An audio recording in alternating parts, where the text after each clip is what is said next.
Hi, welcome to another episode of Lounge Chair Legends. I'm your host, Eric James. Today, I'm joined by my friend, an artist, fellow musician, and a pistol shrimp. Her name is Natasha Azari. We've had a lot of fun together. How you doing, man? Hello. I'm Natasha. Nice to talk to you. Oh, what's so funny? I didn't order you. Where did you come from? What's so funny? You guys laughing. Everybody laugh everywhere I go. Oh, shit. I don't know why. I wasn't expecting that at all, but that got me. That's good. Hi, Natasha. Hello. I'm not. What's so funny? It's good weed. That's why you couldn't get here? It wasn't Google Maps. It was some Russian cargo ship that dropped you off somewhere. It's hard to tell when you're blindfolded in trunk, and then I swiped right on the wrong person, I guess. Okay, how's things? Oh shit. Depends what things. Anything that doesn't involve being in a shipping container, I guess.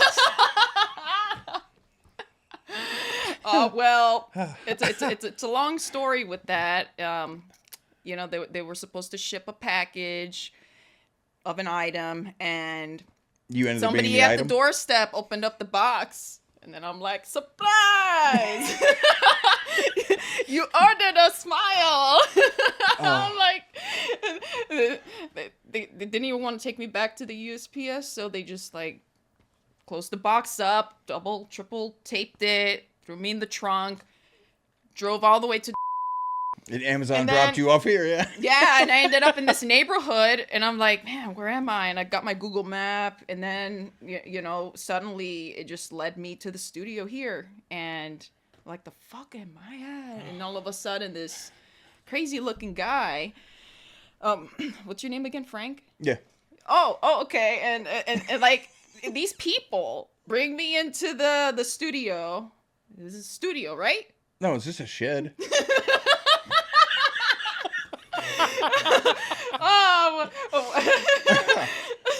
Dude, we've been sitting down for 2 minutes and I'm sweating.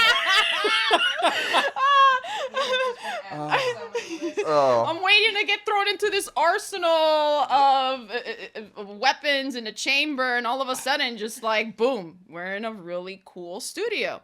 And Yeah, it really is unassuming from outside. Yeah. That's by design, though. security guard right there, watching me on camera. You know what's funny? Like my dad Door did. guard right there. I'm making sure I don't run. She was pacing the yard.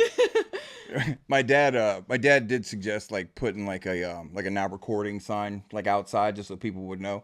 And it's by design that it looks the way that it does from outside. So it's really unassuming. It's cool to open the door and have somebody like, holy shit. It's like Out of the Box. You ever seen Out of the Box show when you're Out the box. out of the box? You see this box. You open up the box You get and out you of the box. go into this underground world of what the fuck is what is this? You're in a whole world, yeah. And then I think the only way to get, from the outside, it looks like a regular box, but you go in there, and then you're in a whole nother world. And then you get shipped to somebody's house and then you end up in a studio. And then I see this big, ginormous box in someone's yard, and I walk in, and then I'm in the studio. Yeah. We just have to go 7 steps underground, 2 miles to the left, hop in the tram, Neighbors be like, why people be hanging out there and leaving, laughing, and This all neighbor definitely smoked thinks that out and sometimes. high on weed. We had one lady when she moved in. She's one of our neighbors, and she's an elderly lady. And we've had the same neighbors for a long time. We've been in this house forever. And we used to have band practice here. So it'd be the middle of the day. The cops would show up because somebody kept calling the police for noise complaints and blah, blah, blah. So one day when I realized that it started happening when the elderly lady moved in, I went over to her, and I lied to her face, but I went over to her house and I told her that I'd accidentally ordered a new kick pedal for my drum set, and I put in her address. And when she opened the door, she opened it with a little crack. Like it was just one eye, you know, and I was like, oh, I just want, you know, I'm your neighbor across the way. So if it does come here, I try to fix it. So if it does come here, you know, just let me know and I'll come get it. Like, you know, we're doing a bunch of charity stuff. We've been rehearsing for a show. So also, if we ever get loud, just let me know. We'll tune it down. And ever since then, she's super cool. Like, never, cops stopped coming. We see her all the time. She waves to us. She talks to us. The one good thing about the cops coming is we did do a bunch of charity shit, and we did have we had to employ the cops to come, because if you have over every 100 people, you need an off-duty, or every 1,000 people, you need an off-duty police officer to be there. We'd done a bunch of charity stuff for the cops. One time the cops came, me and Nick Roy came out of the studio. There was a cop in my backyard who was coming around to knock on the door, because obviously the front door, there's nobody at the front door. So he was coming back here, and he looked up and saw us and goes, oh, it's you guys, just keep doing what you're doing, and just turn around and left. That was it. He just turned around and left. Me and Nick were like, okay. Like, oh my gosh. Yeah, but she and what were you guys doing? Just jamming out. We were just back here. Like music jamming out? Yeah, cool. Just playing drums, we were making music. And everybody again, wants to be friends with musicians. This lady did not. So they're cool. Apparently, she's not a person then. Well, also, like I said, before you came back here, at that time, there was no ceiling in here. So there was no, like, sound just came out of here. There was no... You know, there was no murder room, basically. No murder room. Oh no, everybody well knew what disguised. we were doing. Now you're stuck. Hey, if you're gonna die, die in a really cool place, okay? Maybe we can get a cool artist to paint a mural for you. Hey. Actually, speaking of that, when you sent me the pictures yesterday, which first off was funny because never do I have that many messages. When I got done talking to John, there's 86 messages on my phone, and like 60 of them were for you sending me pictures of stuff, which is great. So we can, lap it over when we're talking about it. But you did send me one thing, and you said that you were working with a mentor that you had met. Yeah. So every now and then I will get invited to go out of state and paint with an artist. His name is John Pugh. If you look up his work, he's amazing. He's very well known for the Trump Lowell mural that he does. Basically, it's realistic 3D murals. Like he will, what he paints makes it look like it's so real. You wonder what's coming out of the building, and then makes you want to get close and see, oh, what the fuck? I've been fooled kind of art. And so I came across his work on Facebook, and then I messaged him. I said, hey, I really like your art style. I just wanted to say that. And then he said, hey, come on out to Oregon and paint with me. And then I said, really? Am I being baited? Is this going to be... Are you going to end up shipped to somebody's house? I'm like... I'm talking to a stranger. This is like the equivalent of a little girl going to a stranger, right? But no, legitimately, I go out there. He pays for my flight, everything. He brings artists in to help. That's cool. And like from different parts of the world. So I'm not the only one. He has his big studio, and artists come in to help assist his mural, and he does his murals in a polytab surface. It's basically like a canvas, and you use adhesive to apply it on outdoor buildings. So you can literally take the mural, bring it to the studio, and after that just apply it after it's done painted. And that's cool, because like I've seen, when you first started doing like the big murals and stuff, I remember like you would post pictures of like, you were up on scissor lifts. You sent me pictures of your feet dangling from scaffolding like 3 stories in the air while you're painting. We've been friends now for almost a decade. We were talking about that before we got on here, and you've always been a painter to me, because you would come and paint live, and some of your stuff is like I distinctly remember a painting you did of a manatee that looked very real. Wait, a manatee. It was like just the face and the front arm of a manatee underwater. It had like the effect on top of it. It looked very real, and that's one of the first times I met you. It was one of the first things that you were doing. And then the next thing I saw you paint was like very abstract, and it was cool because I've seen you do so much different stuff. I've seen you do stuff that looks like graphic tee stuff, like some of the tiki heads you've done look like they should be on t-shirts. And then I've seen you do like natural stuff that looks real. I've seen you have a wide range of talent. Thank you. It's pretty cool. Thank you. And now, I mean, you're playing drums in a band. That's new. I came out of the closet, y'all. I've been hiding it. I've been playing on and off for. I started 9 years ago, just on and off. Jam nights. I'd go up on stage. I played. How did that start?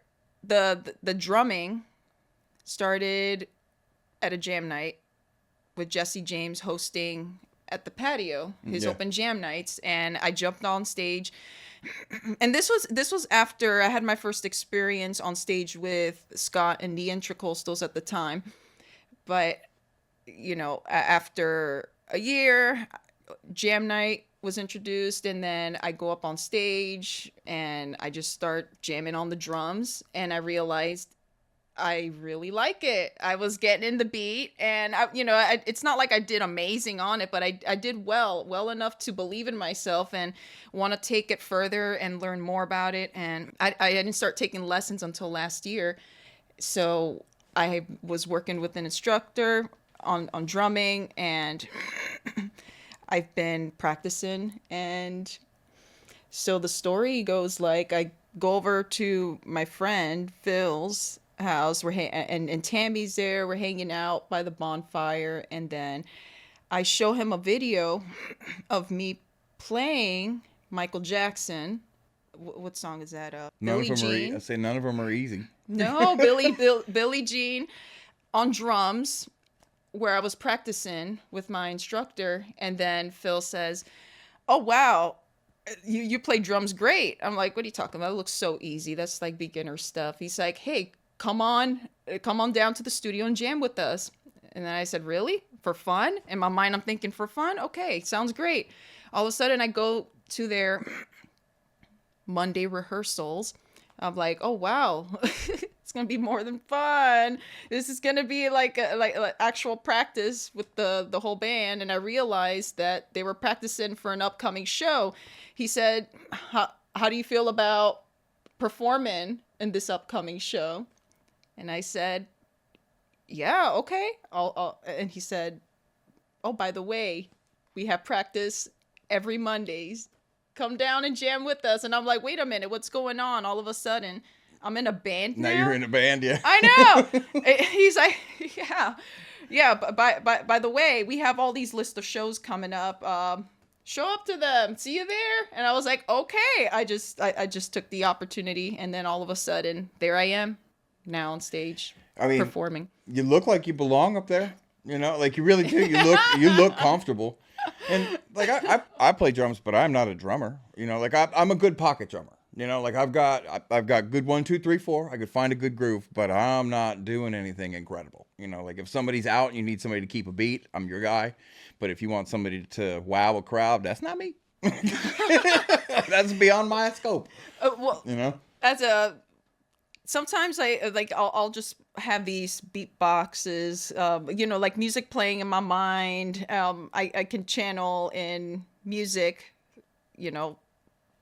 from heaven, the ethers, and all of a sudden I hear these drum beats in my mind, and I feel like I want to manifest them and play it out. So, I just have this natural rhythm in picking up a beat, and then so I will. Even I'll just go with my mouth. I don't know. I'm so nervous right now. I'm not gonna fucking try. Look, I smoked before I came here. I'm trying to get my shit together. Okay. My mind is blank right now on what beat At least you didn't hit it with the bounce like okay?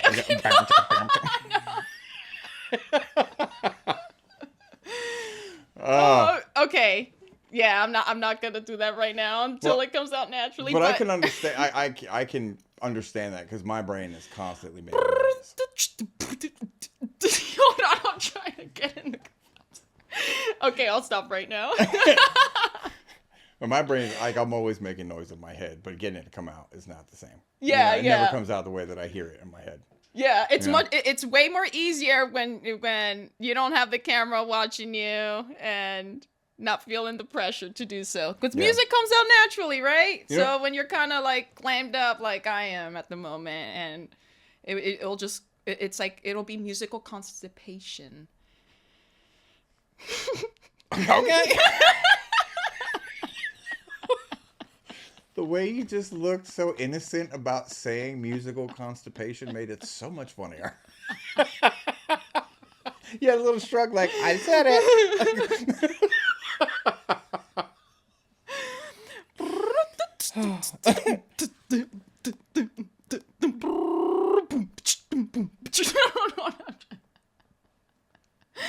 I'll just keep going with that. For what it's worth, I'm not trying to figure out where the rhythm is heading, and then I'm like, all right, just stop. Yeah. For what it's worth, I'm not laughing at you, but it's funny. It's okay to put the brakes on it and just stop. I remember, Not for me, the hardest thing it. about playing like a drum set was getting my feet to do something different than my hands.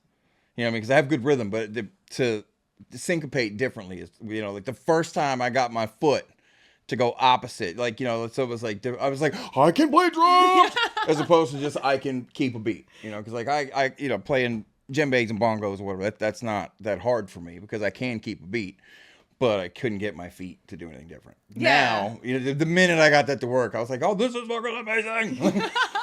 It is, especially when you understand the theory behind how it all works. And so for me, I was playing goofy, that's what you call it, the whole time when I started off. Yeah, and then I was wondering, why was my timing off? Why was it so difficult? Why wasn't it an extra stretch for me to, you know, hit these drums? It's because I'm not... You're already primed to be over here. Yeah, I wasn't primed with that, so it made it difficult. And then when I started taking lessons, I started getting better at it, and I started developing muscle memory with my body and the movements and counting the beats. So yeah, basically it was just on and off playing drums until last year. Started taking lessons, and then I wanted to get better at it. It just feels really good to me to play drums.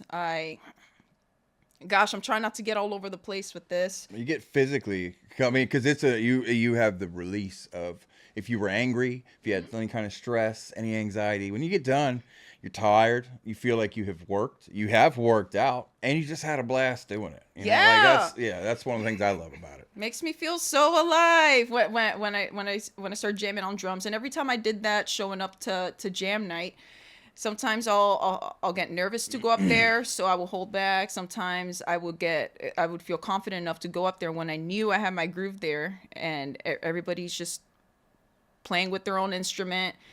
I see the drum is available to use. I'll just jump on there and I'll start jamming. And so, you know, there was a point where I was going through depression, and I stopped going through jam nights and stopped playing drums. And music is like another outlet for me. It's not only art. If anything, music is much more of a passion of mine, like to the top. And well, even when you've done art around music. Yeah. You know what I mean? Yeah. Like, I mean, minus like doing your mural stuff and that's not quite the same, but every time we've done shows, you're there and like you paint live to music. Yeah. You know, I've always thought it was cool. Like whenever you did come out, like it was an extra thing to add to the show, because not only can you watch the bands play, you guys are over here painting people, you know what I mean? And you have a genuine, like, positive energy about you whenever you're out and about. Like, I'm sure you don't all the time. Everybody has bad days. But whenever you're out and about, you have an infectious smile. You're very happy all the time. You're personable. So as you're painting, people talk to you. And it's weird. It's like you just keep painting. Like, and it comes out great. Like, if I was doing it, I'd have lines going off everywhere. You know? I couldn't do that. I couldn't do it at all. And I just started like messing around with painting little canvases. And I did paint a pretty cool dragon eye. I'm pretty proud of that. I'll show you before we leave. I'm pretty proud of that. And it's just a little that. It's Hope a little you frame canvas. it up too. Better frame it up for inspiration. Well, it's on a little canvas. What's that? It's on a little canvas. I did it with acrylic on canvas. Yeah. You need to put that up. I definitely need to put some stuff up Have there. everyone see it. Yeah, because like if you look on the screen, you can see it's pretty like empty behind. So I need to start adding some stuff.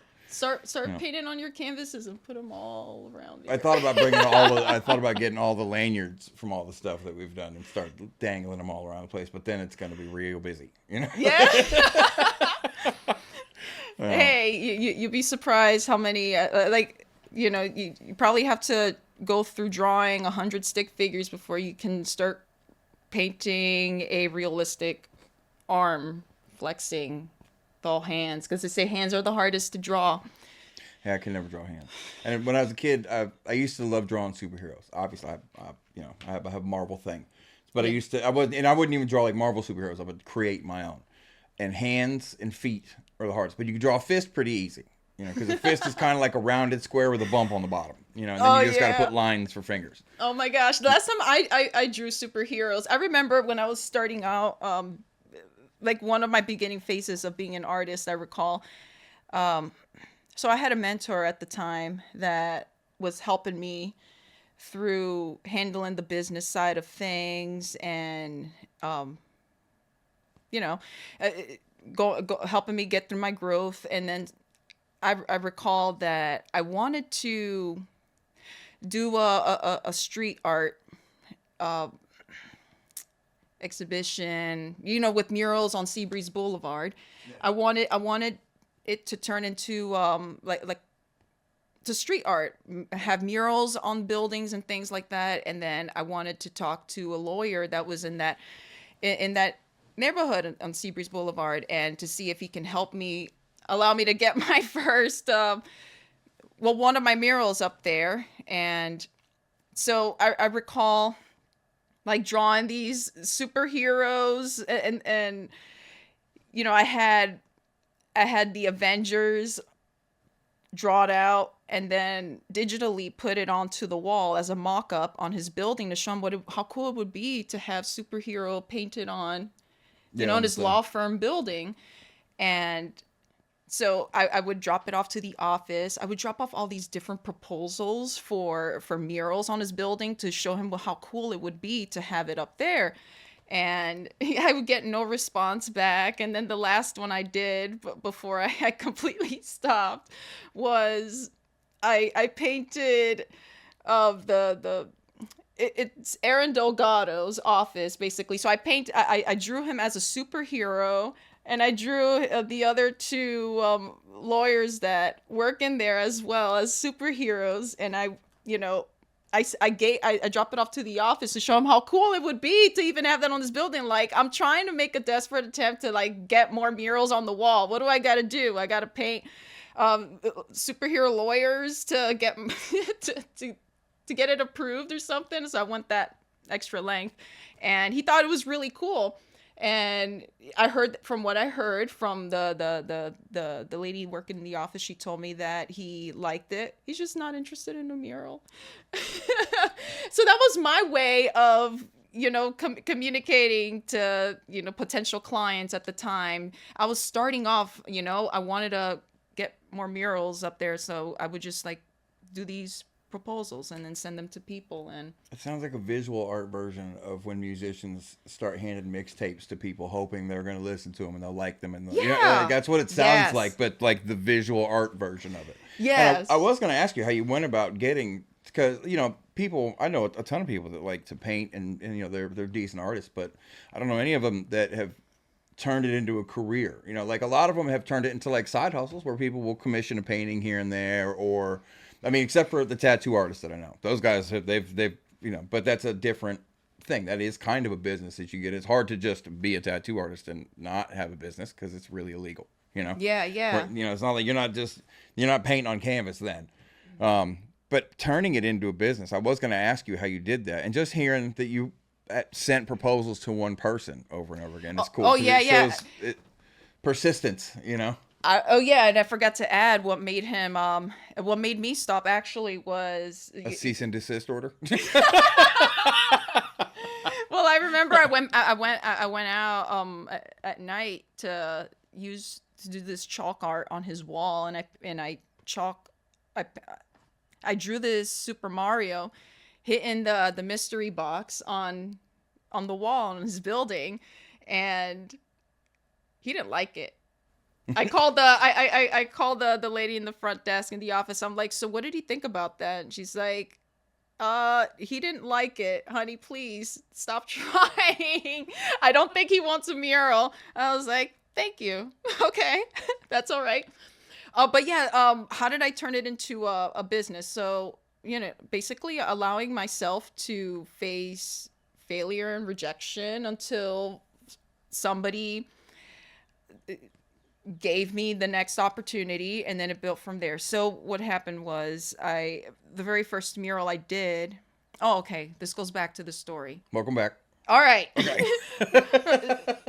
Short story long. I used to be a cook, and I was going to college to study to be a psychologist, and I was studying public speaking, and then I dropped out because I remember the day that a presentation was due involved having to speak in front of hundreds of people, and I was nervous. I was like, there's no way I'm doing that. I show up to class that day, and before my name was called, I go to the bathroom and then I leave for good. I got scared. Yeah. I got way too scared. So I stuck with my cooking job, and then I started reading a book about manifestation, and it's a book that changed my life, and I read it about 15 times because it was like my secondary protagonist piece of treasure.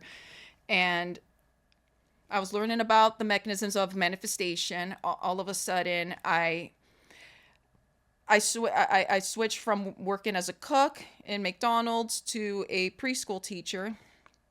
And then I loved working with kids. It was amazing. Enjoyed it with all my heart. I just felt like I had a bigger purpose. I had something else was missing.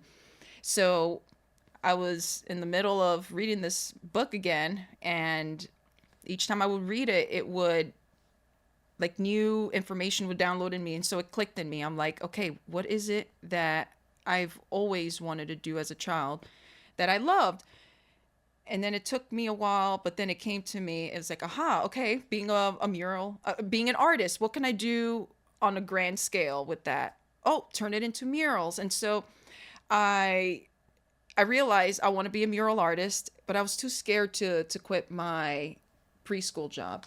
The actual job. Mm-hmm. Yeah. And it wasn't until I got fired for the silliest thing. Did you ship one of them out of the drive-through window? Shh. I'm joking. I'm sorry. So I got called in the office, and then she's like, Miss Sherian says, you didn't fill out this part of the form here. There's just one part of the form, the daily form you fill out before the parent picks up the child. So, how many times the diaper was changed. Maybe that was the part that was missing. And then I didn't fill that part out. And then she's like, I got to let you go. I was so confused. I'm like, I don't know if I should cry or if I should be mad, beg for my job back. And then I just felt like deep in my soul that this was just to give me that push.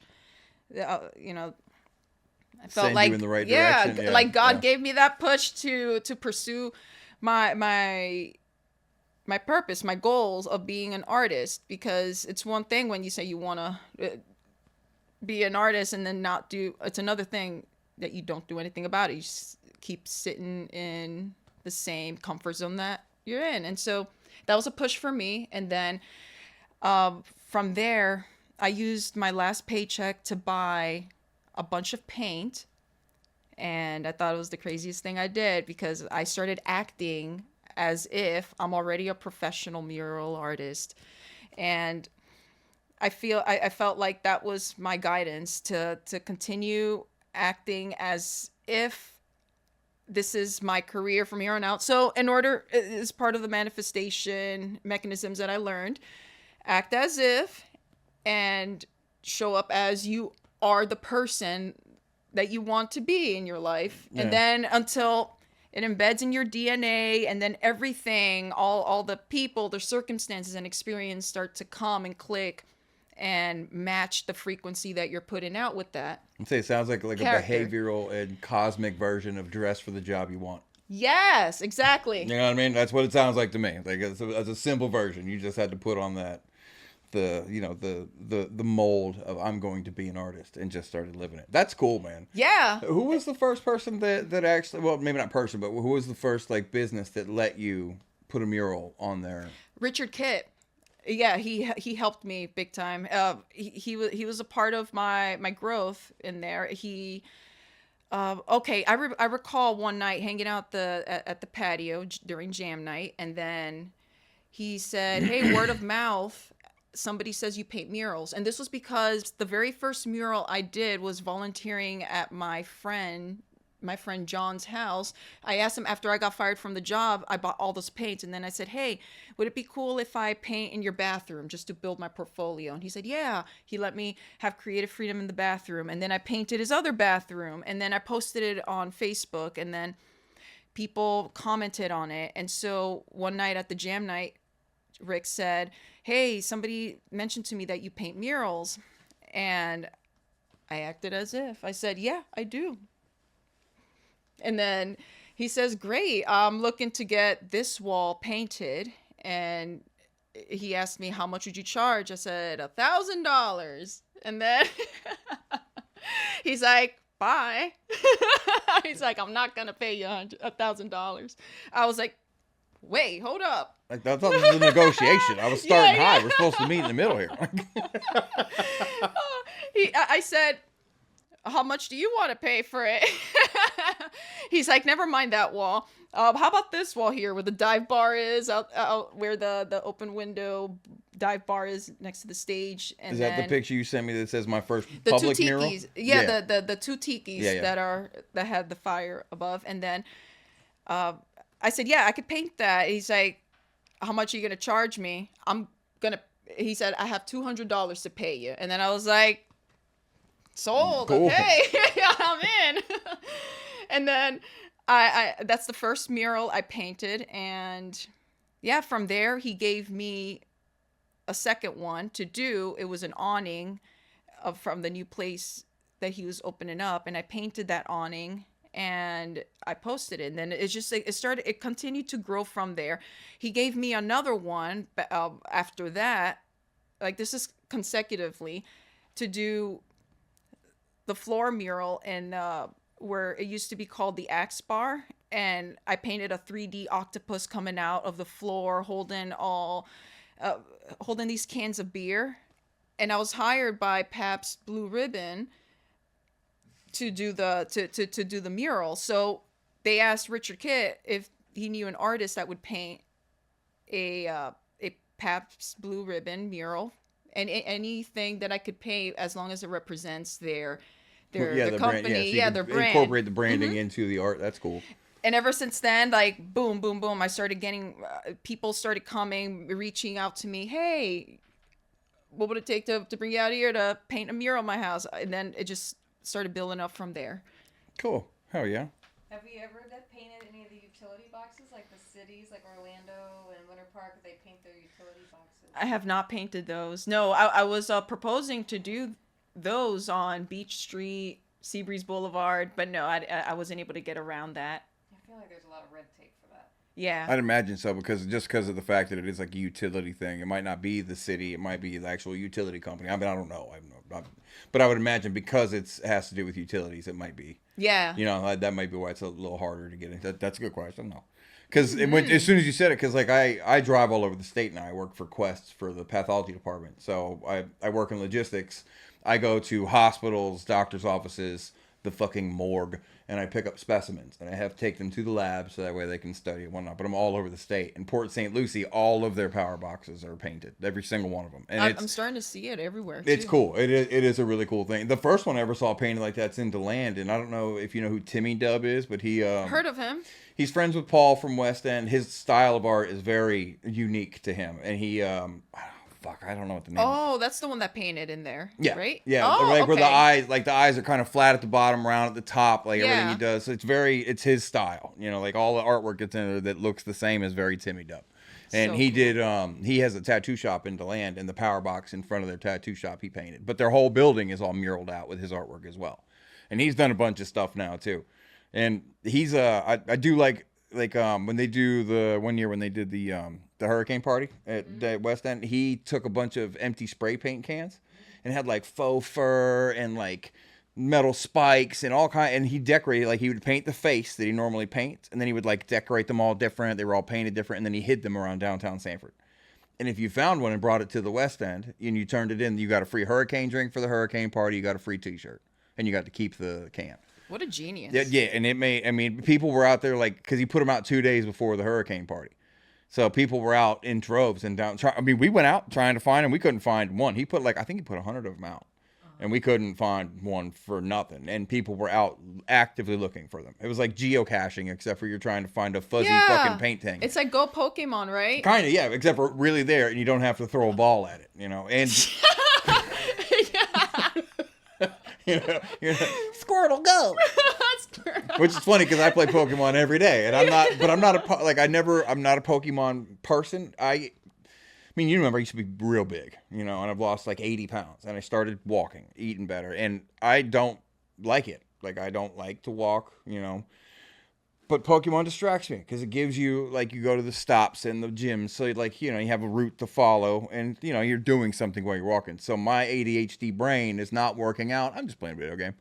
It was it's constructive and incentive, like incentive constructive. Well, dude, when it first came out, because you remember it was like a craze when it first came out. And you ever go to Cranes Roost Park in Altamont, behind the Altamont Mall? It's really beautiful. They have, like, you know, fountain in the middle. They do the Red Hot and Boom concert there. Because there's like a floating stage out in the middle of the lake, but there's this nice walk around that goes out there, and it's big. And we could go out there right now and it's probably packed, but it's not standing room only. And when Pokemon came out, it was, I mean, thousands of people. It was wild. And it was cool because, like, I watched Pokemon bridge gaps in communities. And when I say that, there was 3 of the most bang on, bang, bang, bang redneck fucks you'd ever see in your life. And 4 of the most, like, one dude had gold teeth and dreads. I mean, it was like just 2 totally different communities of people. And these rednecks said the word Squirtle. These dudes were like, yo, dog, where the Squirtle at? And these 7 people who normally would probably never really interact unless they're in the same setting just waddled off together over a hill to go find an imaginary creature on a cell phone. Like, I was like, look at this. Pokemon is erasing racism. This is awesome. I thought it was great, man. That's hilarious. But we went out there because we had 2 different shows that we were doing at West End, and we had a hip hop show and a reggae show. We did a show with Summerlong and then a show with Bez Believe. And what we did is we went out, we put my buddy Doug, who is a massive human being, and we put him in a sandwich board that had the Bad Beard logo drawn on the front, said, ask me about my tickets, and it was on the back, and we were walking. And every time Doug would even hear the word tickets, he would just stop, and you'd see people all around him would freeze, and he would just be like, who said tickets? And if your Pokemon on your phone, your most powerful one, was more powerful than Doug's, you won a free ticket to one of those shows. But what worked was one person would win a ticket. You would be there with 6, 7 of your friends. Now, and that you have talked to your friends, which show do we want to go to? Now the rest of them have bought tickets. It was pretty cool. Like, it worked. It was fun. Like, we were just out there playing Pokemon, selling concert tickets to 2 totally different shows. Can I give you a high five? That was really cool. To 2 totally different shows. It's one of my favorite pictures of Doug too, because, like, we stopped at Hobby Lobby on the way out and just got a big piece of construction paper and drew it all by hand, and none of it was professional. And we just yarned over his shoulders, and it worked. So it was pretty cool, man. And that's, you know, but going from that to being fat, lazy, and not doing anything, and then using Pokemon again like 3 years later to help me lose a bunch of weight. Like, I have this weird, like, I'm not a nerd, but I love Pokemon, like, relationship with the game. Like, our friend Steven is a Pokemon nerd. Like, he loves, and I mean that in the best way, because he loves all of it, and he'll start talking to me about it. And he's talking to me like I grew up watching the shows, and, like, like their stats and what I'm like Steve, I don't know. I just they're little monsters that I pick up while I walk. You know, like I'm not that into it, buddy. Like What a testimony for Pokemon. Like if they were to hear that, how that changed your life, I tried. They'd be like, let's bring it back. When I did lose the weight, I sent my before and after pictures both to Pokemon and Nike because I had bought my first ever. Because normally shoes to me are just shoes. I just run them into the ground. I never cared. Never had name brand shoes. And I started walking, and I put, it was like 1,400 miles or something on that first pair of Nikes before it started to fall apart. And Bernadette was like, dude, you should get better shoes. Like, you should take care of your feet if you're going to be doing all this walking. And I mean, I still have that first pair of Nikes. And so I took a picture of those, and they're beat to death. You know, I took a picture of that in my before and afters, and I was like, hey, like, you know, and I sent it as like a testimonial, hoping they would be like, here's a free pair of Nikes. That didn't happen, but I tried. It was worth the try, yeah. right? But I did learn that if you have Nikes, they have like manufacturer warranty on them is, I think it's 10 years or something like that. So if your shoes go bad, something like the sole rips off, the insole comes out, whatever, and it's like a defect on the shoe, doesn't matter how long you've worn those shoes. You can take them to the Nike store, and they will switch them out with a new pair of shoes. Oh, really cool. Yeah, and the sad thing is that same pair of Nikes that I got the first time that lasted me forever, I got 3 more pairs, and they just kept falling apart. Oh, no. So I kept trading file. I was like, I'm getting different shoes. And I've been using Asics ever since, and it makes a big difference. But I also got them because they were recommended by a podiatrist because I got funky feet, you know, like just the way they're shaped and whatnot. So it did help. But it was I tried to send them that, and I tried to send it to Pokemon, and I never got anything back from the Pokemon people. But I also just like emailing the page. Like I didn't know who to send it to, you know, none of that. And Noom, because I used the Noom app, and I sent in my thing for Noom, and they did write up, because like, you know, you go through like the reviews or whatever, and they did post my review for Noom for a while, but they didn't like, it wasn't like a Brought to you by Nike. Brought to you by Let's Not Be Fat Anymore. Like that's why I got the 352-pound tattoo on my arm, so I know not to get that big again. Wow. No, that's an accomplishment like that. Yeah. I hope you're fucking proud of yourself. That's I don't have to hold my breath to Yeah. tie my shoes. Yeah. I'm cool with that. Yeah, like that's got to be a meaningful tattoo that you could look back on and be like, I fucking did it. Like, Kind of, because like I've gone from 238 to like back to 270. Like, I mean, so I've bounced around a bit. So sometimes it's harder than others. You know what I mean? But one of the cool things about the tattoo is it's the worst tattoo that I have. And it's Why cool is that it's that? the worst. It's just, if you look at it, the line work's garbage, the color's garbage, like it's just bad. Anyway, I got it done at a tattoo party. You know, like I didn't go to a shop. Like the person came over to a house and she tattooed like 4 of us. You know, and it's just a garbage tattoo. But the meaning the outweighs. fact that the fact that it's a garbage tattoo to remind me of a garbage time in my life, because you know what I mean. So I'm cool with it. Like I'm not What even a mad great at way it. to see that. You know, Like that's like- a real mind of an optimist. Like, yeah, that's really cool. Have you ever thought of tattooing? Life lessons. Have you ever thought of tattooing? I thought of it. I was asked by many people. I didn't know if that's like a medium that would train, because you like doing big murals as opposed to But you know. I have like I do so many murals. It's so hard to like have time to do tattoos as well. Like you know, that's something I did think about, but no, I mean. Yeah, I didn't know. I didn't know if it's something you'd have. I mean, ever right now as dabbled we're in or speaking, whatever, like you know, it's kind of like planting and bouncing seeds in my mind. Like that could be something I might consider in the future. Yeah. Not now, well, you know, though. like we were saying, yeah. like the only people that I really know that have turned art into a career are the people I know that are tattoo artists. I mean, and again, I know people that, and everybody else I know has like done side hustles. Like my mom has she has a dark room in her home, and it's just lined with ribbons and awards from her, because she does black and white photography, and she started hand staining it. She's credited with like I think she's credited with creating a new medium in photography when she went to the Disney Festival, the Masters. She made a bunch of money, but she's always been a stenographer, so that was her career. Like we went and did art shows, you know, on the weekends, once a month. You know, so it wasn't a career for my mom, it was a side hustle. Yeah. And everybody I know that's done art has done, like, they've used their 9 to 5 to fund their art, their side hustle. Yes. There was a point in time in my life where I had to, I wasn't getting much murals coming in. This is when I was starting off. I was working with the chef, and that was my primary job. And on the side, this is when I was working my way up to continue building my portfolio. You know, after doing murals for Richard Kitt, like this was still the start of my journey. And it wasn't until I had a daycare. A mishap where you sold a child through the drive-through window? What's it? The owner of a daycare got a hold of me and said, "Hey, I'm looking for a mural," and it was the biggest mural I've done. I did it outside the building, inside the building. Ever since then, I had to quit my 9-to-5 job and I had to, and I had the opportunity to keep going from there. So there are times when you're just starting off with your new career path. Even as an artist, it's got its ups and downs. Oh, yeah. And that was that was the time where I was just struggling to pick up momentum there, and I didn't give up, and I just kept what do you call it, cold knocking, reaching out to dude, people. you annoyed a lawyer's office until you finally drew on their building and they told you to go away. That's persistence. Yeah.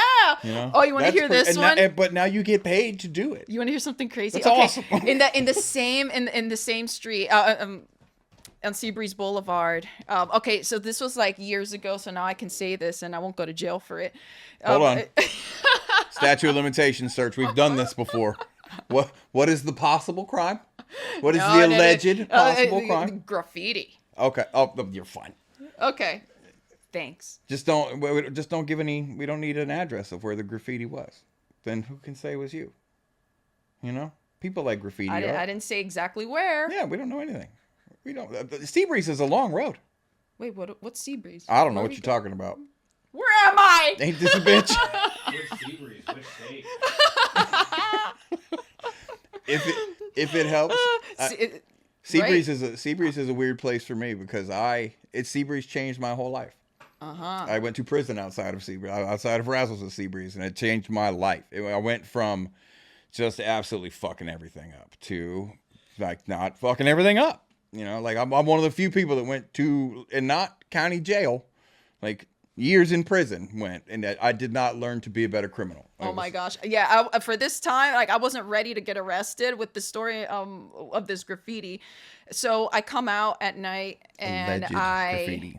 I start doing the Bansky thing. Nobody's watching me. And then all of a sudden I paint this hand reaching out. There's this blank wall that just drove me crazy for many years.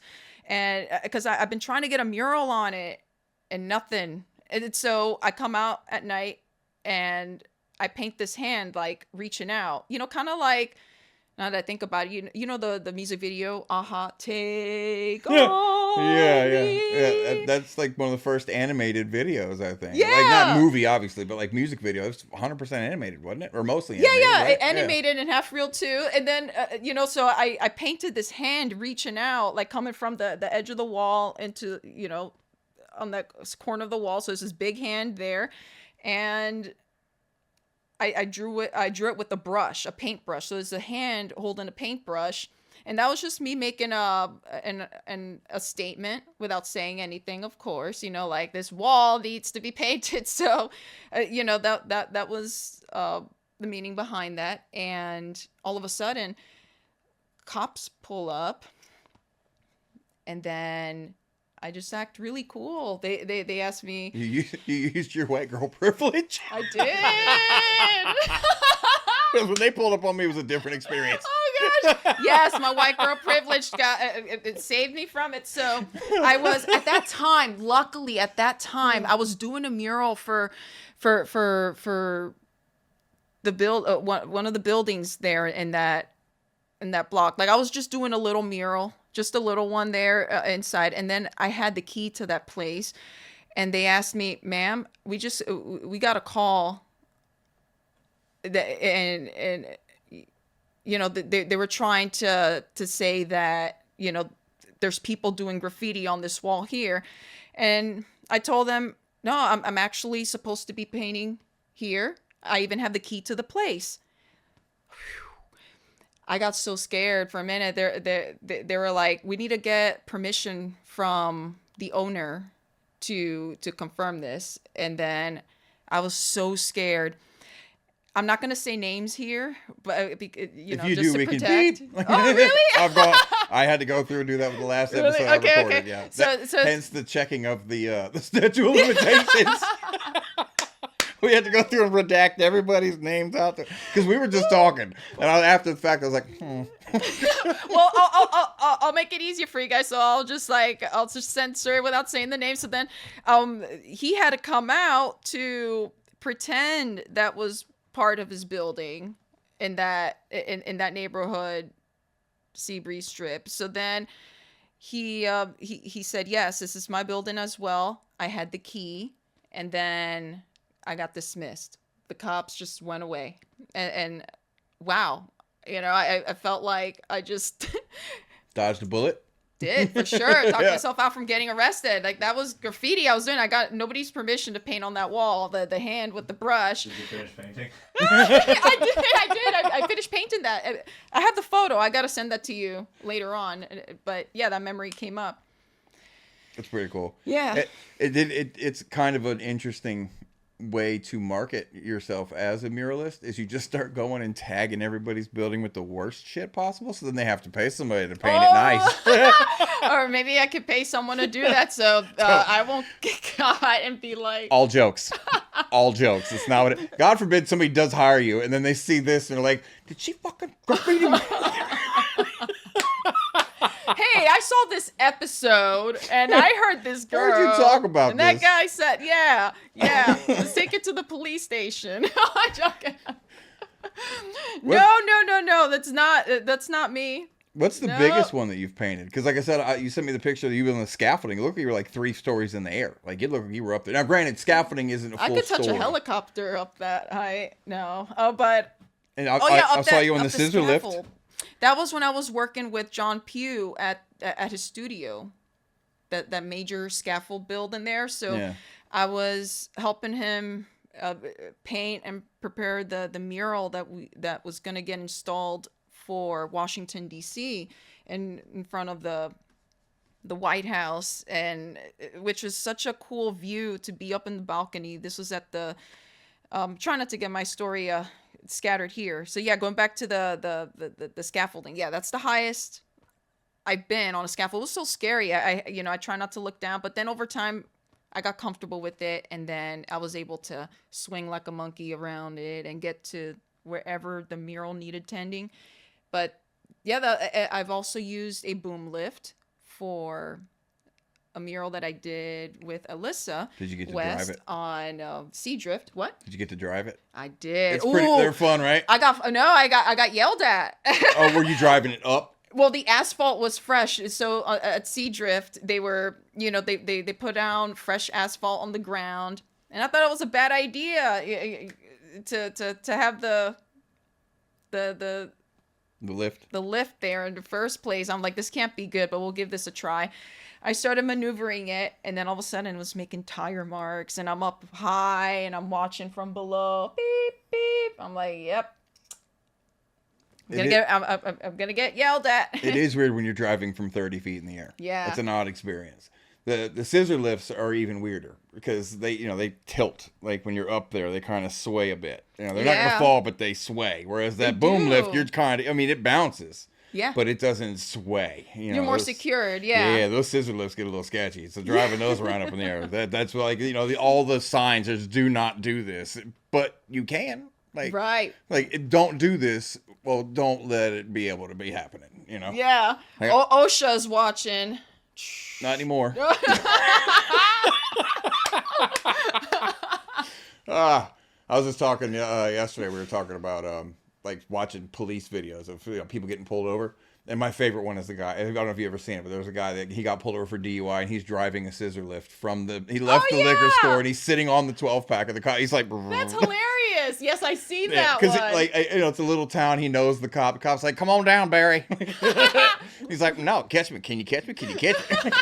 Can you catch me? The cops just stand there like, what are we doing here, buddy? That's great. That's great. That's my favorite police interaction video I've ever seen in my whole life. That one's so I wasn't even thinking about it until we started talking about that thing like tilting. Yeah. So, but the one on the scaffolding, is that the biggest mural you've done? No. The biggest one was Daytona Lagoon. That was a nightmare. So I was working off from a 3-foot ledge. I only had 3 feet to the wall. So you know where the main pool is, the pool wave.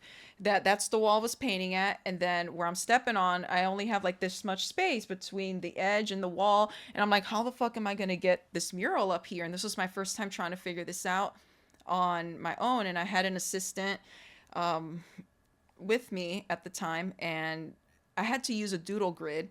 There was no other way and the doodle grid just is the scariest thing to me to use to begin with, especially when I'm up close on the wall, because I can't see what I'm doing. I'm taking a step back. Like, think about it. You're on a ledge this wide, Yeah, and the you get wall's here. Yeah, no distance perspective. Yeah. What is a doodle grid? Just for somebody who doesn't know, because I don't. You just do any squiggly lines on the wall, and then I use an app, and I download the photo. I take a photo of the wall that I doodled and drew all these squiggly lines. You just literally put any squiggle on the wall. It's a guidance. It's going to guide you to trace lines. So you just put whatever you want on the wall, squiggles, and then overlap the photo of the subject you want to paint, and then control the opacity. So then you'll see the doodle grid behind the photo of what you want to paint, and with the opacity, you could see the transparency of it. And then you get a pencil or crayon, whatever, you start tracing wherever the lines meet on the doodling. Does that make sense so far? It's like, so if let's say you draw hearts on the wall as your doodle grid, and then you know the lion's face you're drawing, and the line cuts halfway through the heart. Let's say you just follow that line. You follow where the opacity is overlaid. Okay. Yeah. That's because when you said it, that's kind of what I pictured. But in my brain, I pictured like, okay, you have drawn or have a picture, whatever it is that you want to put on the wall, right? Mm-hmm. Like you're talking about your subject you put on the wall. What I pictured was you had done that and broke up the art into a grid, and then measured out squares on the wall. So you only had to paint a section to get it to match. So you have to make this section match that. It's so you could do it piece by piece, as opposed to one large. You know what I mean? That's another way. That's a standard grid. Because that's what I pictured in my head. Because grid. That's what I pictured. Yeah, that's exactly what you're talking about is exactly right. Like what describes a standard grid. Now the doodle grid is different. The doodle grid is just more of a laid back version of the standard gridding. It just saves you time from getting the exact squares on the wall. You know, that's the only thing. And so, yeah, the doodle grid is a popular method that street artists use when they want to transfer an image onto a wall, or if projector don't work, or if they want to save time to do the standard mural. It's really popular. It's super handy too. It takes a lot of faith to get through those stages, because you know it looks ridiculous at first, but you just got to trust the process. Once you have all the lines traced out, it starts to make sense. And then you can color block in, and then all the doodling disappears. And I did that at the Holly Hill Bridge, which was hilarious, because I did a doodle grid to paint the turtle, and I left the doodle grid overnight. People were driving by, taking photos, and posting it on what's happened in Daytona, what's happened in Volusia, what's happening in Holly Hill. The Facebook groups, yeah. Even in the group, like crimes in Holly Hill. Oh. Somebody thought that The somebody bridge came was getting tagged up or whatever. People were saying somebody's tagging on this beautiful mural that's being painted, and you know, let's catch these delinquents. Does anybody have cameras? And people were just commenting on it. You know, getting opinionated and angry about the graffiti, the tag on the wall. Did you ever just comment like, I'm the artist, I did that on purpose? No, I sat back like Jafar, and I was just watching everyone crumble in their own ignorance. Way to silently stir the pot. Yes, exactly. It's fun at first, and then you know it gets to the point where it's like, all right, I'm coming in. Hey guys, it's a doodle grid, but what's my opinion in thousands of people's comments. They couldn't see mine, so it's like, whatever. Let the- them think that. And then I came back with the with the comeback. I started painting over it, and then as I'm hoping and expecting people to be like, oh, now that makes sense. People are now posting, oh, guys, she's fixing the graffiti that's been painted over. It's okay. What a true artist. And I'm like, I mean, hey, now lessons of doodle grid not only for that, dummies. you're now a paid artist and you're altruistic, all at the same time. You know, now you've gotten paid to do it, and the public thinks you're doing public service all at the same time. Oh, and yeah, I'd say, yeah, that was. So commenting that you were the artist, I guess, kind of serves you in the end, yeah. Yeah. If not commenting, I should say. When you say the Holly Hill Bridge, you talking about the one that's on Ridgewood? Yeah, Ridgewood US1. I did it with 2 other artists by the name of Daniel Cleary and Ian Cleary with Heart Space Art. Shout out. And yeah, they painted one side of the bridge, the flower, the fields and such, and then I painted the other one across where it says Holly Hill, and the FDOT wanted that to be painted over. I'm like, oh, not again. We're not gonna do this again. And again, because there's another story to that. Ooh, okay, I'll finish saying what I'm saying. Anyway, so I I go in the office and the city hall, and I'm like, tell these guys this is not gonna be painted over. They took care of it, and it didn't get painted over. And so I'm really excited about that, because I think what was the rule that got broken? Oh, that's right. Not allowed to have fonts, but these fonts, they were not ordinary fonts. They were flourished plant fonts. So I was able to be like, what are you talking about? It's not classified as lettering fonts on the wall, because you can see it. Each font has like a flowery botanical look to it. So technically it's not an actual standard font. You see what I'm saying? Yeah. Play dumb and Yeah. still get away with it. And they're like, hey, she got It's not a us. font, it's artistic lettering. Yeah, It's exactly. What are you talking about? It's a monkey, but this weird shape, or it's a kind of flower with the shape of an H. Oh, LLY. Do you have a favorite subject matter that you've painted? Because you do like a lot of natural stuff, but you do a bunch of stuff, like the pictures of the guitars. Like favorite subjects that I like painting. Yeah. Like my favorite thing to paint is, I like painting animals more. I like because that's a lot of the stuff that I've seen you paint. It's more like yeah, animal stuff. yeah. Like I've seen you paint a lot of seascape stuff, which is cool. underwater. Okay, Yeah. I see what you're saying. Yeah, underwater seascapes. I like drawing naturescapes or animals. I love drawing flowers. I'm looking to get into more portrait. Oh, Into doing more portrait, and I would you know. imagine that's got to be easier on a mural level than like on a small level, because the details don't have to be. You can get big details in, or like real fine details in, on a larger scale than trying to do it small, yeah, you that's know? why you use a doodle grid. Yeah. Yeah. Lifesaver. And not a real grid. Oh no, only if you want to like make it dramatic and fun for the public, and see the shock value in everyone's faces and watch everyone crumble in their ignorance. Graffiti. Well, it's not ignorance, but I watched you make 200 of us crumble with one question on that video thing you put together. The movie. Yes. Oh! That was, because when you asked me, I mean, you already had the camera on, and I wasn't expecting, I'm like waiting for a roll, like I'm waiting for some, like a thing of like, okay, this is the question. And you had already, and I was like, well, what's the question? Like, and everybody that you asked, all of us, it caught it. You disarmed everybody. It was a really cool way. And I mean, you got to talk to people like us that just do local stuff, and all the way up to like Howie and like Modest Yahoo. Like, how did you even do that? I had to do a lot of illegal things. Allegedly. Whoa. No. What I meant was no, not like that. That's illegal and immoral. I got two in different trouble. things. No, I meant like getting into trouble. Like what you call trespassing. That kind. Did you just walk around Weirdos. backstage? Yeah. Okay. Well, one of the story was okay.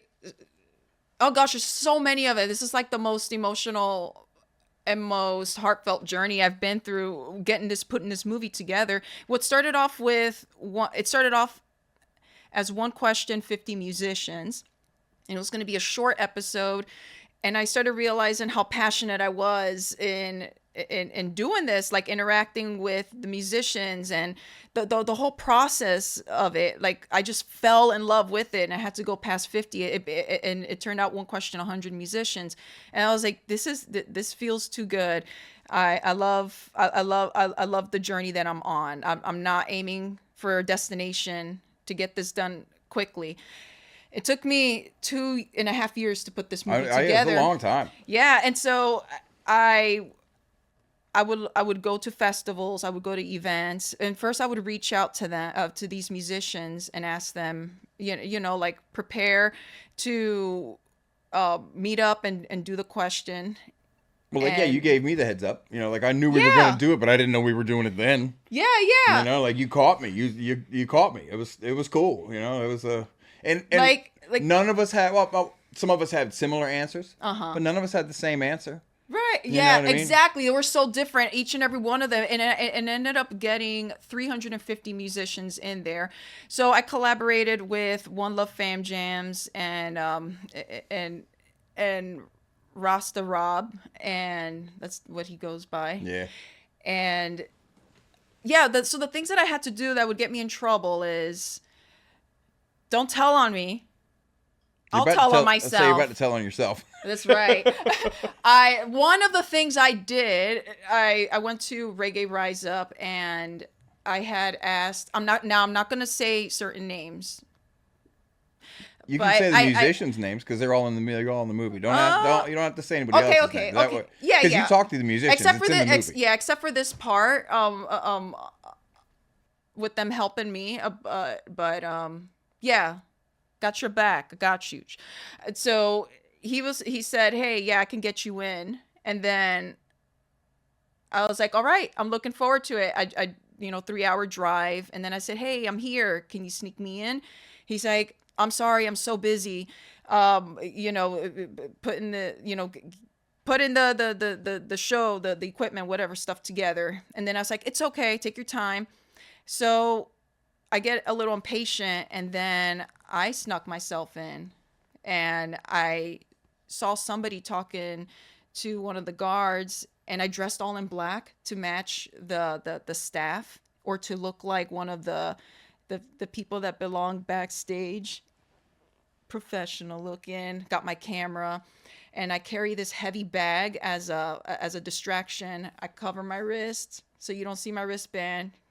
I brought my old one, and then so I go walk out in the back as the security's distracted.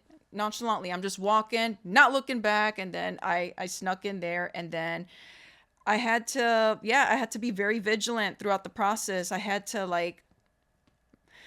made it look like I belonged there, and so throughout the whole event, like I'm dodging, I'm sneaking in, I'm like a cockroach, and I'm finding these musicians, and I'm like, hey, I made it, and then they're like, oh, there you are, awesome, come on back, and then ask them the question, hang there, like smoke here and there, like. It was so cool. It was so much fun. I remember Modest Yahoo coming out to the back, and then I said, hey, I want to get you in the movie. Would you be interested? He said, yeah, this sounds great. Come find me, and after 30 minutes, I'll be back around. And then I didn't see him, and so I'm looking for other musicians, and then security kind of almost catches me not belonging there, and so I disappeared quicker than they could ever catch up, and so I'm on the other side, like getting all these other musicians. There's so many of them, like I'm trying to, if I say one name, I want to say everyone, like it's so wild. So okay, so I'm on a mission to getting my last musician, which is Modest Yahoo. At this point, I got everyone in. Everybody was so freaking cool. And It was, oh yeah. Somebody was helping me. I'm not going to say who was helping me access. And finally, it was like a Dora the Explorer adventure. I found his trailer. I knocked. And then, Was it Snoop Dogg? yeah. The whole thing opens up with smoke coming out. Like, oh, shit. I'm like, huh? That's how I ended up in that Amazon van. It's not Modest Yahoo. It's a Snoop Dogg. Hey, come on in. Snoop. I'm sorry. So yeah, one of the bandmates open up and he's like, oh, hey, it's you. We meant to answer the question to the movie. And then all of a sudden they invite me in smoking, and Mahali was with, did I say his name right? With Modest Yahoo. And so I get him in the movie in there. And then Modest Yahoo was like, let me see the camera. Before I could even ask him the question, he took the camera away from me. He's like, let me ask you the question. The same question that you've been asking everyone. My balls dropped. You're not prepared. I don't have balls, but you know what I mean. You're not prepared to answer it. I wasn't prepared to answer it. And then the whole flashback of like remembering what I put everyone through. Of what you've done to all of us, you fuck. I'm like, my higher self was like, you fucking bitch. You see what you did? Like, everybody was like, you had everyone peeing their pants, and then now you're about to get a taste of that medicine, and I'm like, I'm getting vulnerable here, and I'm like, oh. What happened? It's weird. Yeah, it just shut off. Oh, no. Do we still have audio? We still have audio. Oh, do we? They can still hear us. It's dark in here, guys. What's that? Oh! Oh, no! Oh, stub my toe. Oh, poor Bob Ross. You killed Bob Ross. Oh, excuse me, Bob Ross. Oh. And we're back after I'll hide my face so it doesn't happen again. After technical difficulties. Yeah, we've never had that happen before. So, we were talking about your movie. Oh, that's right. So Modest Yahoo put me on the spot. And he's like, give me the camera. He's like, I'm going to ask you the same question that you've been asking everybody in the movie. He's like, so what is it that you're going to ask me? And then I said, do you want to say, or do you want people to watch the movie? Thank you for that. You see? You know, because it's good. Like it's wild because it is just one question that you get the most diverse answers from some of the most creative and weirdest fucking people you'll ever meet. Yes. You know? Yeah. So I told him what the question was, and then he asked me the question, and then, but he gave it a twist. He said, well, since I had nothing I couldn't answer it because I was not in the position to, whatever, to give an optimal answer to that. He instead asked me, what inspired you? Why are you doing this movie? And then, to answer that question as well. So I had to be vulnerable, and then it just ended up, it felt like a therapy session. It felt like a therapy session because when he asked me that question and I realized what I put everybody through and the vulnerability and having to answer the question that I've been asking, and for it to be asked to me, it made me feel like, wow, I'm sharing one of the most uncomfortable things that I could share myself as a person in front of all these people that are now watching, but I can't be a hypocrite. It would be hypocritical to me if I choose not to answer the question, especially authentically. Yeah. Because that's the whole goal, catching all the musicians off guard and then asking them this question, hoping that they would be transparent and honest with me, which they have been, from what it seems like. And, it's expected of me too, especially since I'm the creator of the movie behind it. And so I answered, and I'm not going to say what my answer was because you're going to have to watch the movie. Yeah, I'm baiting you in. We'll put a link to it in the bio. We'll put a link to the movie in the bio. So if people want to watch it, they can just click the link. Which Thank you. You should. Bing. So I answered my question. Yeah, and after I do that, it felt really good to answer, and I felt like I just opened up a part of myself I thought I would never share with anybody. So, and that's how and then the movie ended there. But the interesting thing was, I met so many people along the way in there, and I got to know so many musicians, and made friends. There was a part in the festival where, this is why it's just so important to, when you're working on something, don't drink. I mean, drinking's okay, but don't get drunk or tipsy. I wasn't drunk. I was tipsy. I was like, Or do your job first. yeah. Do your job first, it's, then drink. It's work hard, then play some, and then so. Met a couple of cool friends there. They bought me a drink, and then I was like, you know what? I worked so hard. I could just call it the rest of the, the moment, not the evening, because I'm still on a mission. So I could just take a break, took a shot, and then, a couple, like 3 shots, and then I got tipsy, and then I was backstage, and then I see, fuck it, he probably hates me for saying this, and he'd be like, aha, it was her. Adam Simon was backstage. My dumbass decided to walk up to him. My higher self, like my guardian angel, was telling me, don't do that. Don't fucking tell on yourself.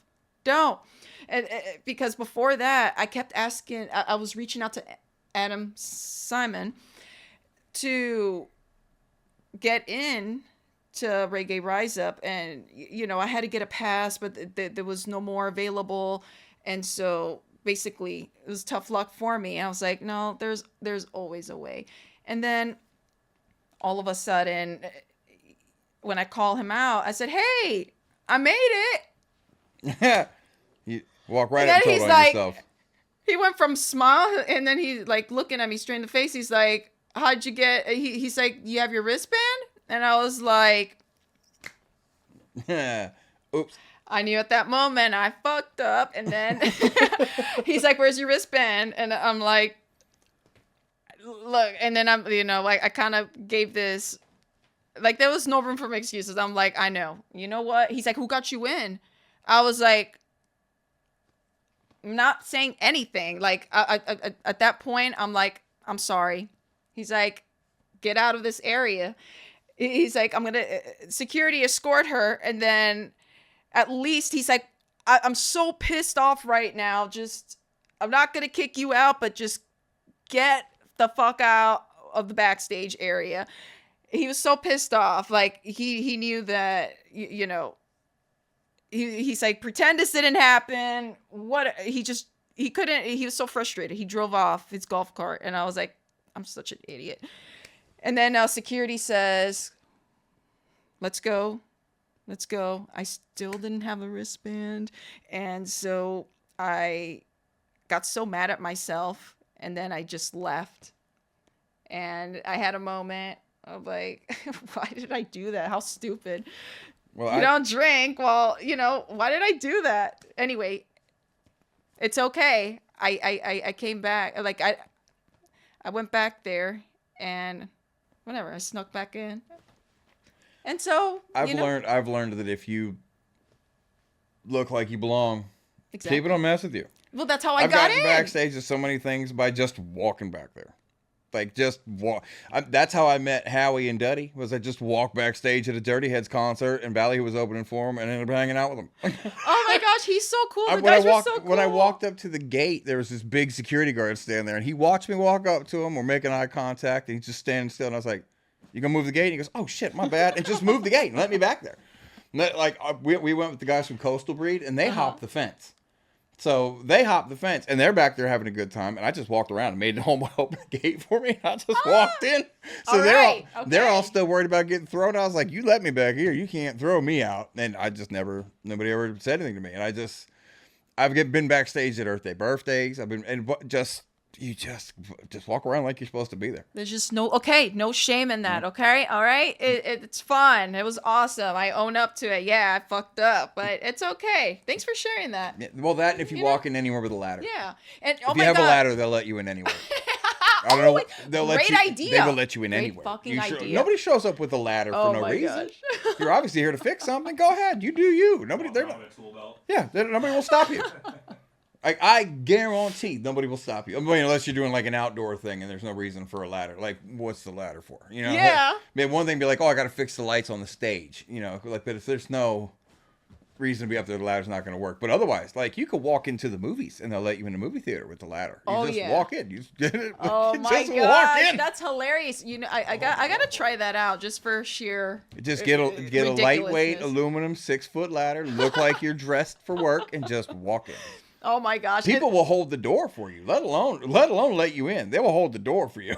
Yes. Oh my gosh. And a lot of these musicians had my back too, because they knew what I was doing and the purpose of doing this movie, and they thought it was one of the coolest things, and so they helped me out. It was pretty unique. Like, dude. I don't want to say names like who helped me like sneak in, because I don't want that information to go around, and I know how the music scene thing works, and so it's funny because like us, as far as the musicians go, we're all really cool with it. Mm-hmm. It's larger promoters, and some of them are like Duderman wouldn't give a shit. Duderman's super cool. He's very cool. He's very cool. Too. You know what I mean? Yeah, he's always like if you told him what you're doing, he would be like, you know, man, here's press pass. That would be, you know what I mean? And that'd be it. He's a really. That being said, he also is about business. He wants to make sure things are done right, but he's also extremely like open-minded to artists. Everybody that works. I mean, Scott was a street team guy for him for a long time, not for Scott's shows, but for Duderman Productions.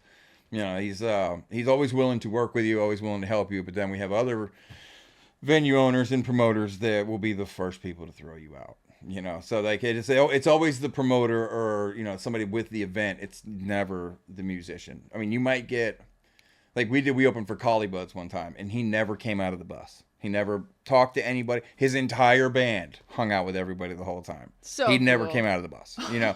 and I don't know the guy. He could have been having a bad day. It's not. He wasn't rude to anybody. So it's not like he was like prima donna. He could just want to do his show and go. He's at work, you know. Yeah. So you can't blame him for that. And like, I'm not gonna go knock on the guy's bus. So it's not like you can even say that he was rude or anything. But he might not have answered your question just because he might not want to talk to anybody. Yeah. But he wouldn't have cared. You know? Yeah. Like musicians don't care. So cool. You know? That's what I learned too. Like, you know. And especially like, hey, can I ask you one question for that I'm putting together a movie? It's just one question. They're like, oh yeah, here, come here. Do you want a hit of this? They'll invite me. Like, for example, that's what Ballyhoo did. I asked them, hey, it's not a bad time. Can I get you guys to be a part of the movie and ask you a question? They're like, come on in the green room.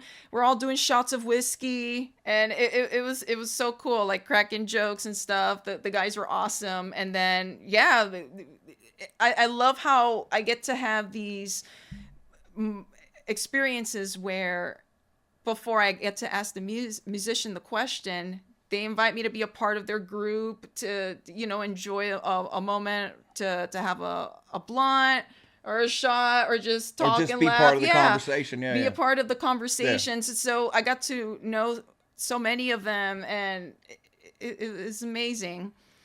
And of everybody, this is not a favorite thing, but of everybody that you did ask the question to, who do you think was the most famous person that you asked? The most famous. Because a lot of those guys, I mean, they're fairly famous, at least in our genre. You know, like Modest Yahoo, especially that. You know what I mean? Like Steel Pulse, as well. Like, it's so cool because I learned that they never had anybody film them on stage, and I was the first person to do that with their camera, with their permission. Like, I'm trying to recall his name. I'm sorry. It's the guitarist. Who's the guitarist for Steel Pulse? You need to Google. We have them for that. Yeah. I Google this thing. Yeah. Steel Pulse. David, was it David Electra? David Hens. He probably, does he got dreads? Yeah. Yeah. So what's his? Oh, okay. Give him a shout out. Yeah, it's David. And because like I asked that because like I know you got a lot of people that aren't signed or they don't have a following. You got Sarah Nation. You know, and they when you got them, it's like right when they got signed. You know, and they're on the process of really coming up. Like, you got a lot of people. Somebody else that I love that you got. This is not about people that are famous, really, but they are on the come up. Is Cloud9 and Tucci. Dude, when you asked, because he's in the trailer. when you asked him, the look on his face of, oh shit, like, it's such a genuine, like, just his facial expression was great, you know. And he's I think he's like the 5th or 6th person. Him, David Electri, something like that. Yeah, I don't. Okay, yeah. So he said, hey, you know how to use a GoPro? Can you record us performing? And never had anybody do this, but think it would be really cool if you could do it. And I was like, yeah, of course. And so I'm on the stage with them while they're performing, and I'm like coming up close to the guys, making that promo video for them. So I thought it was just really cool that I had that opportunity. It was like an honor to feel like I was chosen to record them while being on stage. And I don't know if it, like, being told that I was the first person to hold their camera, their GoPro, to take the video. Footage. Yeah. That was like, oh, super flattering. Thank you. That's cool. So many experiences with all these Where did the musicians. idea come from? Was it just like a random idea that you just started asking because you know a bunch of us anyway? Was that kind of like something, and then it just grew into, because like you said, you knew it was going to be like a short thing. Yes. Because when you first talked to me, you said you said, I'm thinking about asking 25, maybe 50 musicians one question. We're going to do, because we were at Reggae at the Rock. Actually, it was the day you almost got blown away. Oh yeah. That was the day you got me, and you got me right because you got me. My nephew was with me because remember my nephew helped us hold your shit down before it got blown away. And when you got me, my nephew was standing right there. And when you walked away, Bryce is like, I don't think I've ever seen you uncomfortable like that before. And I was like, I wasn't uncomfortable. He goes, oh no, you were uncomfortable. But you're not the only one. There were so many of them where they were like, all right, pause. Can we do this again? I gotta. Yeah, you said no. Like that's the best part. Like, no, the authenticity. Yeah, Yes. because it's disarming, and you get a real, genuine response from all of us. Yeah. And there were some where I did actually have to stop the camera because they were just out of respect, like they want to have the moment to prepare for their answer. So I was like, okay. And then I cut that part, and then I did. No, you didn't. No. The initial expressions. Yes, no. I meant like the waiting period before. Okay, so there's the initial expression, and there's the one before that where they're thinking about the answer. And some of them were thinking about the answer where I had to pause the camera. You see, like... Oh, like was the thought process too long? I paused you too, like as well, like as you were thinking about the answer. But I did catch your initial expression, and it's everybody's expression is in the movie where there's like a Yeah, but you didn't take the camera off me. The whole time I felt the whole time you had me. I think you just cut them. Like I think you cut them down. I think so. Yeah. So it made time, but you never pulled the camera off me. Right. I think there were some occasions where I had especially you. I think I had it rolling the whole time, but I just wasn't filming you with the answer yet. Yeah. Like you were like, hold up. Oh yeah, you gave all of us a second to think about it. Yeah, but I wanted to. It was still right. You were still under the scrutiny of we're waiting. You know what I mean? So it really does. It does take a minute to It was a very unique idea, and it was something really cool. And like when you put it out, because I knew you were when you started doing it, you were just talking to us, like some of the locals. I knew you got Howie, because he was at Reggae at the Rock with us. Like I knew you were going to talk to him. And in my mind, I was like, well, that's the pinnacle. We're opening for them. We know them. That's cool. We're all on the kind of, we're on like an equal level. And then I'm seeing like my face is in the same thing with guys that like I've admired for a long time. When I met Ballyhoo, my friend Josh was a fan of theirs, and I wanted to get the CD signed for Josh. And then I was like, "Oh, you guys are cool as fuck!" Like, so now whenever they come, I became a fan because they were really cool. But I didn't really know them myself, But you have all these other people that I've listened to forever, and I'm like, "Holy shit, I'm in a movie with these people."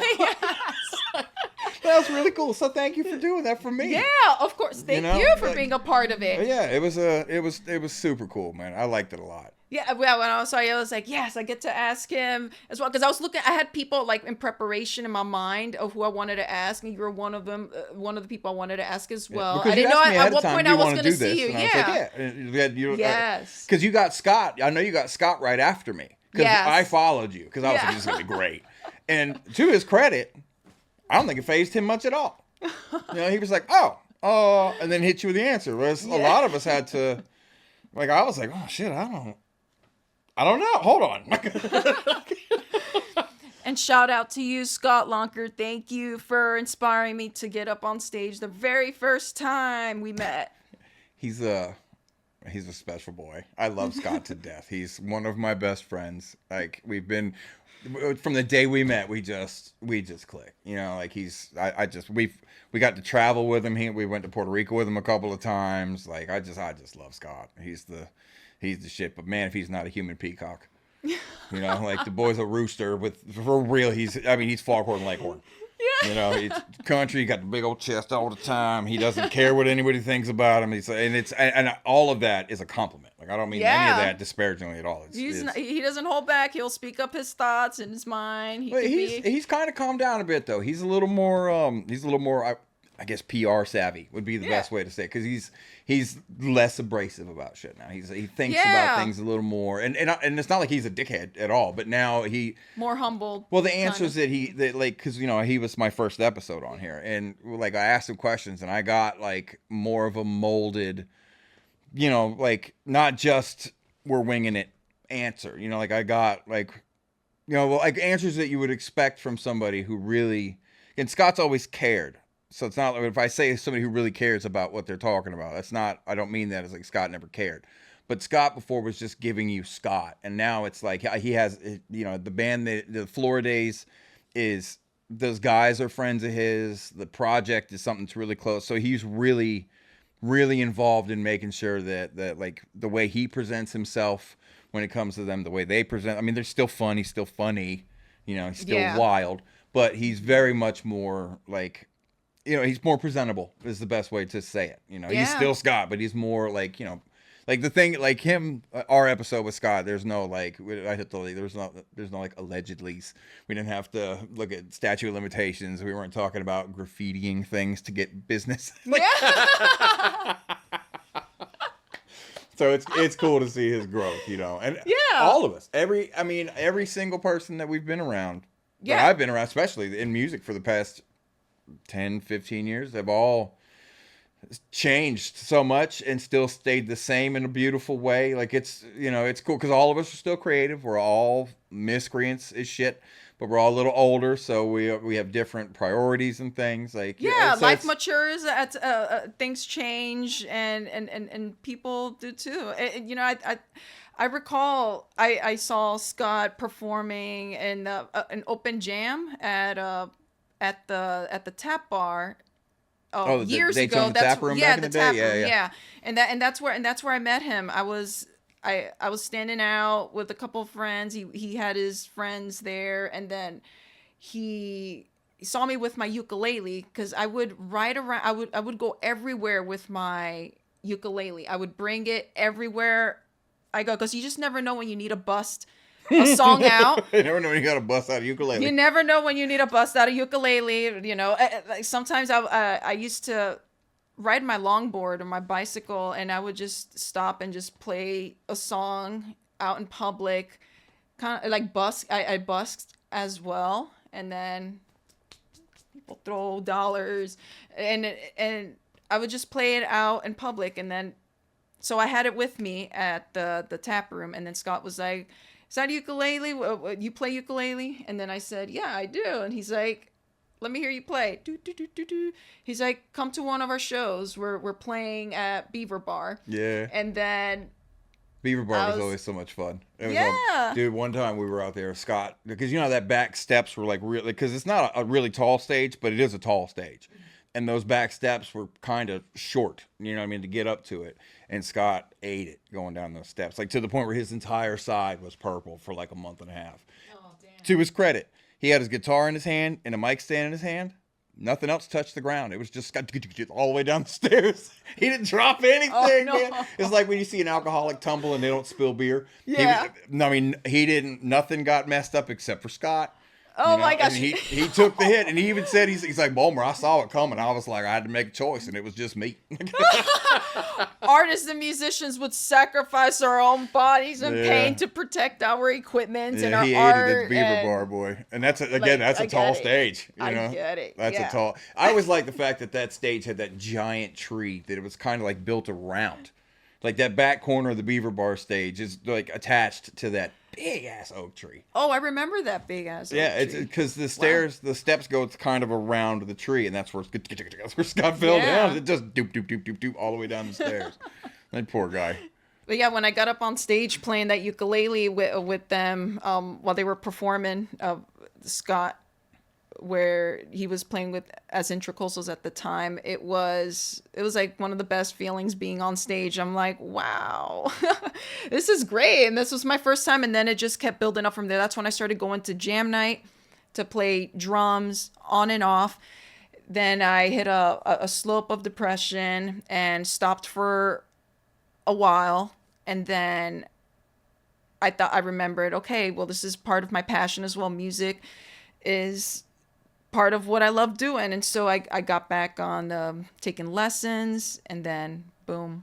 And now you're jamming. Yeah. What's the band that you play in? What's the name of the band? The Illuminators. The Illuminators? Mm-hmm. Oh, are you the Illuminati? Is that what's going on there? What? There are no signs. I'm joking. Hell yeah. Well, Natasha, I'm thank you for coming. I'm so glad that you're here. It was nice to catch up with you because I haven't actually seen you in like 2 years. It's been a while. So it's good to see you. It's very good to talk to you. I'm glad that you're here. 2 things. Number 1, we have made our little centerpieces. They're gifts for our guests. So this is for you. He's a little talking Bob Ross. Oh my. What the hell? Take a 2-inch brush. This is a baby tester. A little Bob Ross bobblehead. Oh, I love it. And he comes with a little flip book with some of his landscape paintings. Like these are his actual paintings. I love that. Thank you. Here you go, dude. Oh, thank you. Because, he's the happy painter and you're the happy painter. Thank you. You're welcome, honey. Thank you. Oh, thank you. Oh, thank you for having me in the show. Thank you. Oh, thank you. Oh, thank you.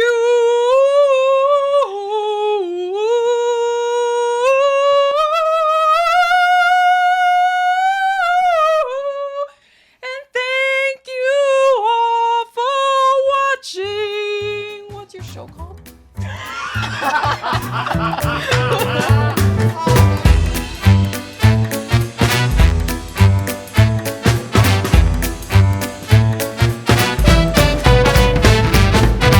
It popped cool. up for a second. Oh, there it is. Hi. And we're back from commercials. Technical difficulties.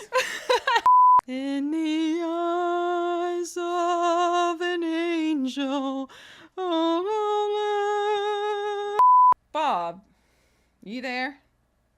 Yes. There's a button. You push the Yes. button. Oh, yes. Oh. He talks. Hello, everyone. My spirit still lives with each and every one of your creative imagination. Just remember that life has its ups like the sky and has its downs like the depth of the Mariana Trench. And everything in the middle is whatever you want it to be created as. And just remember, when life tries to throw brushes at you, you paint and turn them into birds and trees and whatever the fuck you want. Just remember, the creativity is within you. Wow, Bob, that was... Thank you. It was touching. Thank you. Anything else you want to say? Everything that you try and you don't succeed, if you learn from it, it's not a failure. If at first you don't succeed, keep on trying. Way to go, Bob. I needed that. Thank you. It would have been awesome said at first you don't succeed, just start drawing on lawyers' buildings.